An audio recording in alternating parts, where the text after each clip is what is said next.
Today we're making butter chicken and restaurant level naan at home. This is easily one of the top 5 meals I like to have. Come on, let's do this. Step number one, let's marinate our chicken. Slice your chicken in 1-inch cubes. I'm using a different cutting board for the chicken because I don't want to get my butcher block all grimy and nasty. It's super difficult to clean afterwards. And with a bit of editing magic, I'm going to fast track the boring part now.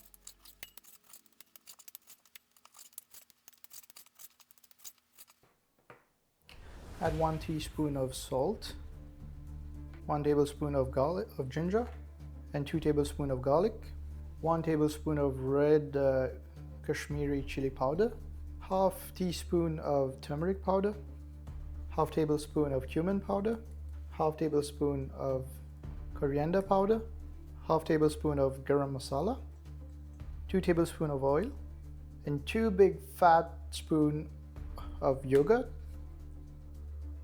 juice of 1 freshly squeezed lemon,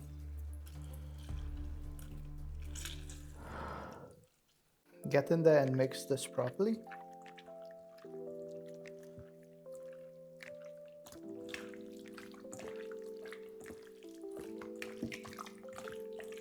Let this marinate for 1 to 2 hours, ideally overnight. Next, let's cook our chicken. Add a bit of oil. Ideally, you should be either grilling it or broiling it into the oven, but I'm showing you the easiest way to do this. Almost a 1-pot dish.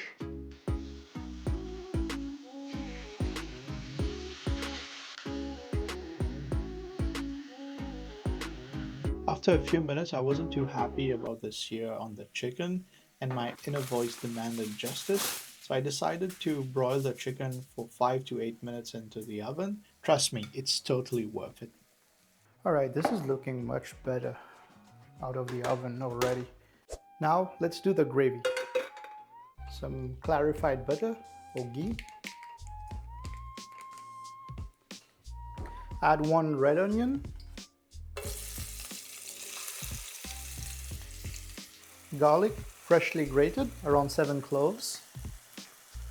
And 1 2-inch knob of ginger, freshly grated.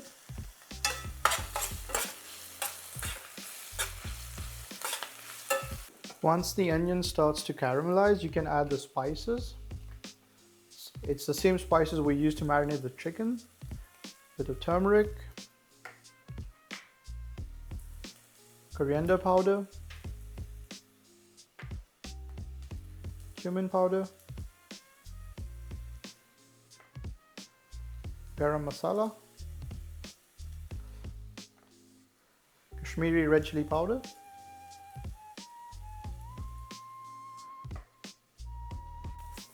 once the spices are kind of caramelized, you can add 5 tomatoes, some kasuri methi, which is dried fenugreek leek, bit of salt. It's gonna make the tomatoes cook a bit faster. Add around 100 grams of cashew nuts. If you're allergic to nuts, you can add a bit more cream later. 2 cups of water.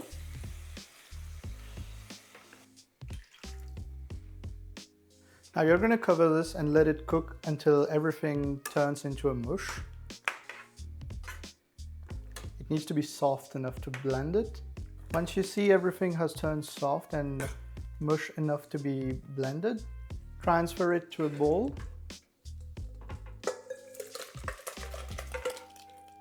Blend everything until smooth with using a hand blender. This is how it should look like. Now we're going to transfer this back to the pan, but before that, we're going to strain it so that we get that extra smooth gravy.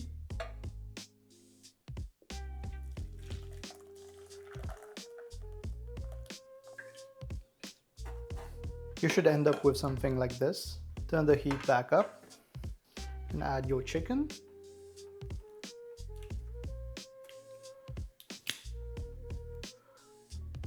Now we're going to let the chicken simmer in the gravy for about 5 to 10 minutes. Finish it off with a bit of cream. Now the butter chicken is ready, but what is an awesome butter chicken without some naan? Let's do this. Starting with the dough, there are essentially two kinds of dough. One is a yeast-based one, and the other one, which I just discovered, and most of the restaurants use it, is a non-yeast dough. So I'm going to do both of the method, and we're going to compare which one is better. Method number one, let's do the non-yeast dough. 2 tablespoons of milk, 1 tablespoon of oil, 2 tablespoons of sugar, 1/4 cup of yogurt, 1/4 cup of water. Put this aside. Now 1 cup of all-purpose white flour, half a cup of whole wheat flour, 1/8 of a tablespoon baking powder, 1/8 teaspoon of baking soda, teaspoon of salt. Combine everything. Now add your wet mixture. Using a spatula, mix everything until it gets a bit dry like this. You can always add a touch of water if it's too dry, but you don't want an overly wet mixture. Okay, once you have a crumbly dough that's kind of sticking together a bit, you can take it out of the bowl, drop it down on your working surface. Now we're going to knead this for about 8 to 10 minutes until it comes together. What this is gonna do, it's gonna develop the gluten, which is into the flour, and kind of give it its stretchy and chewy texture when you cook it. Okay, that looks about right. Lightly oil a bowl. Let it proof for a minimum of 2 hours. The longer the better, because this is a no yeast dough, and we're kind of betting on the active culture in the yogurt. Method number two, for the yeast dough, it's a very similar process with slight variation. In a 1/4 cup of lukewarm water, add 2 tablespoons of milk, 1 tablespoon of sugar, 5 grams of yeast, and set aside for 10 minutes so that the yeast can activate. In a bowl, add 1.5 cup of all-purpose white flour, pinch of salt, add your wet mixture, 1 cup of yogurt, mix everything together and knead into a dough for 8 to 10 minutes. Set aside to proof for 1 to 2 hours or until it has doubled in size. Let's try with the non-yeast dough. Now, how would you know if the dough is good to go? When you press it, it should be soft, but kind of have a little bit of bounce to it, just like that. So we're going to take the dough, roll it a bit like that, and make this little ball with it, just like that. Using a rolling pin, let's roll this.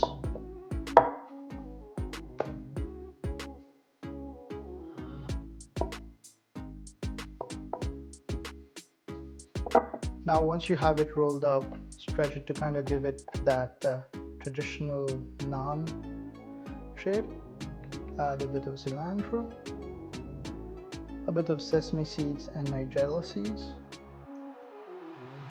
Using your rolling pin, just flatten everything. Now to cook this, we want to achieve that restaurant quality, like the crispy, soft and fluffy on the inside naan that you usually get. You're going to need a cast iron pan or a not non-stick tawa. It's an iron flat skillet with a handle. Make sure if you're getting this, get the one with the handle. Now you're going to carefully lift your naan off the board. Get a bit of water on your hand and kind of just rub it on the back of the naan. This will help it stick to the tawa.